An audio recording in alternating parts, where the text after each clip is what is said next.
सकट चौथ को इतना महत्वपूर्ण क्यों माना जाता है? प्रत्येक वर्ष माघ महीने के कृष्ण पक्ष की चतुर्थी तिथि को सकट चौथ का व्रत श्रद्धा और आस्था के साथ रखा जाता है।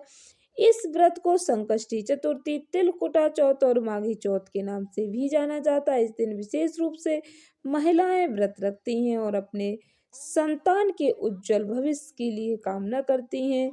इस दिन विशेष रूप से भगवान गणेश जी की विधि विधान से पूजा अर्चना की जाती है।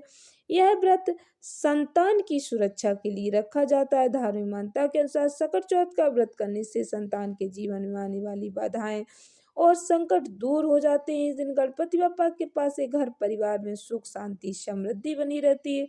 व्रत के समय चंद्र दर्शन का भी विशेष महत्व होता है। चांद देखने के बाद व्रत पूर्ण माना जाता है।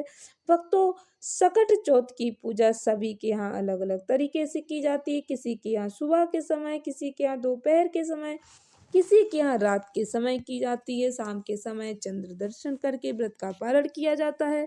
किसी के यहाँ इसके पहले भी व्रत का पारण कर सकते हैं। तो आप अपने हिसाब से इस व्रत की पूजा आराधना करें और व्रत का पारण करें। व्रत का शुभ मुहूर्त आप ध्यान से श्रवण करें। भक्तों, सकट चौथ की तिथि की शुरुआत 6 जनवरी 2026 को सुबह 8:01 पर होगी। इस तिथि का समापन 7 जनवरी 2026 को सुबह 6:52 पर होगा। उदय तिथि के अनुसार सकट चौथ का व्रत 6 जनवरी 2026 मंगलवार को किया जाएगा। यह दिन भगवान गणेश जी की विशेष कृपा प्राप्त करने के लिए अत्यंत ही शुभ माना जाता है। इस दिन व्रत और पूजा करने से संतान सुख, सौभाग्य, परिवार में सुख शांति बनी रहती है। जो भक्त सकट चौथ का व्रत रखते हैं उनके संतान के जीवन के संकटों का निवारण हो जाता है। सकट चौथ के व्रत का पारण चंद्र दर्शन के बाद जो भक्त करेंगे उनके लिए इस दिन चंद्र दर्शन का समय लगभग 9 बजे का रहेगा। इस समय चंद्रदेव को जल, दूध, अक्षत मिश्रित जल से अर्घ दिया जाता है।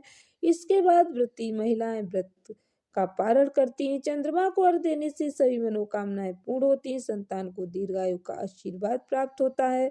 सकट चौथ का धार्मिक और आध्यात्मिक महत्व। भक्तों, इस दिन भगवान गणेश जी की पूजा आराधना की जाती है जिन्हें विघ्नहर्ता कहा जाता है। मान्यता है कि इस व्रत को श्रद्धा और नियम पूर्वक करने से संतान के जीवन के सभी कष्ट, बाधाएं, संकट दूर हो जाते हैं।